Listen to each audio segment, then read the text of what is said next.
ಮಾಜಿ ಮುಖ್ಯಮಂತ್ರಿ ಸಿದ್ದರಾಮಯ್ಯ ಗಿಡುಗ ಇದ್ದ ಹಾಗೆ ಗುಡುಗ ಹಾರ್ಕೊಂಡು ಹೋಗ್ಬೋದು, ಆದ್ರೆ ಕಾಳು ತಿನ್ನೋಕೆ ಕೆಳಗೆ ಬರಲೇಬೇಕು.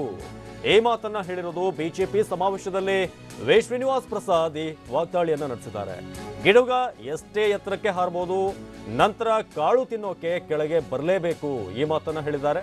ಈ ಹಿಂದೆ ಕಾಂಗ್ರೆಸ್ನಲ್ಲಿದ್ದಂತ ನಂತರ ಬಿಜೆಪಿಗೆ ಸೇರ್ಪಡೆಯಾಗಿ ಅಭ್ಯರ್ಥಿಯಾಗಿರುವಂತಹ ಶ್ರೀನಿವಾಸ್ ಪ್ರಸಾದ್ ಬಿಜೆಪಿಯ ಸಮಾವೇಶದಲ್ಲಿ ಈ ವಾಗ್ದಾಳಿಯನ್ನ ನಡೆಸಿದ್ದಾರೆ.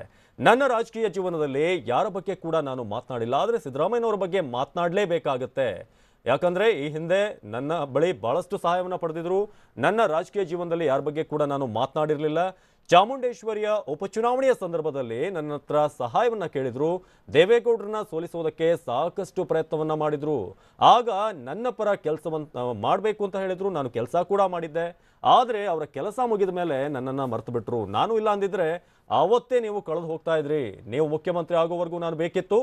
ಆ ನಂತರ ನಿಮಗೆ ಬೇಡದಂಥ ಪರಿಸ್ಥಿತಿಯನ್ನ ನೀವೇ ನಿರ್ಮಾಣ ಮಾಡಿದ್ರಿ. ಸಿದ್ದರಾಮಯ್ಯನವರ ವಿರುದ್ಧ ಶ್ರೀನಿವಾಸ್ ಪ್ರಸಾದ್ ವಾಗ್ದಾಳಿ ನಡೆಸಿದ್ರು.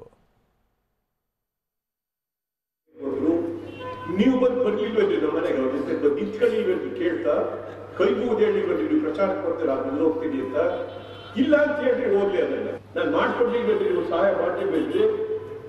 ಅವತ್ತೇ ಮುಗ್ದೋಗ್ತಾ ಇದ್ರಲ್ಲಿ ನೀವು 253 ಓಟ್ಲಿಂದ ನೀವು ಗೆದ್ದಿದ್ದು. ನೀವು ಮೈಸೂರು ಲೋಕಸಭಾ ಕ್ಷೇತ್ರದಿಂದ ಪಕ್ಷೇತರ ನಿಂತಿರ್ಲಿಲ್ವೇನ್ರಿ?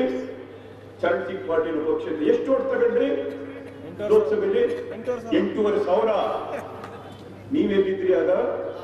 ನಾನು ಯಾಕೆ ಹೇಳ್ತೀನಿ ಅಂತ ಹೇಳಿದ್ರೆ, ಅವ್ರು ಮಾತಾಡೋ ಧಾಟಿ ಇದೆಯಲ್ಲ, ನಾನು ರಾಜೀನಾಮೆ ಅವರು ನನ್ನನ್ನು ಕೇಳಿದಾಗ ಆ ಪತ್ರಿಕಾ ಮಿತ್ರರು ಕೇಳಿದಾಗ ಎಂತ ಉಡಾಫೆ, ಅಡಾಸಿಟಿ.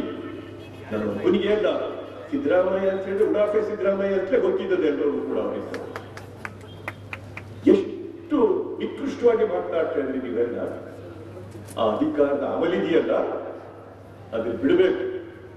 ನಾವು ರಾಜಕೀಯದಲ್ಲಿ ಹೇಳ್ತೇವೆ, ಒಂದು ಹದ್ದು ಇದೆಯಲ್ಲ, ಅದು ಬಹಳ ಏರೋಪ್ಲೇನ್ ಹೋಗಷ್ಟು ಬೇಗ ಹಾಕೊಂಡು ಹೋಗ್ತದೆ ಆಕಾಶದ ಹದ್ದು. ನೀವು ನೋಡಿದಿರಲ್ಲ, ಬೆರಳಂತಲೂ ಬಿಡದಂತ ಹೇಳ್ತೀವಲ್ಲ, ಪಾಪ ಅದು ಎಷ್ಟು ಬೇಕು ಹೋಯ್ತದೆ.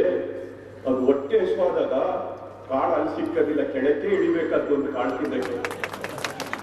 ಪ್ರಜಾಪ್ರಭುತ್ವದಲ್ಲಿ ತಿಳ್ಕೋಬೇಕು, ಈ ಅಧಿಕಾರ ನೀವು ಎಷ್ಟು ಬೇಗ ತಗೊಂಡೋಯ್ತದೆ. ಮುಂದೆ ಕೈ ಕಟ್ಕೊಂಡು ಜನರ ಮುಂದೆ ನಿಲ್ಲೇಬೇಕು. ನೀವು ಎಲ್ಲೂ ಹೋಗಕ್ಕಾಗಲ್ಲ, ತಪ್ಪಿಸ್ಕೊಳಕ್ಕಾಗಲ್ಲ. ಏನಾಯ್ತು ನಿಮಗೆ? ಅಧಿಕಾರದ ಅಮಲಿಂದ ಮಾತಾಡ್ತಾ ಇದ್ದೀನಿ, ಎಷ್ಟು ಮಾತಾಡ್ತಾ ಇದ್ದೀನಿ. ನಾನೇ ಮುಖ್ಯಮಂತ್ರಿ,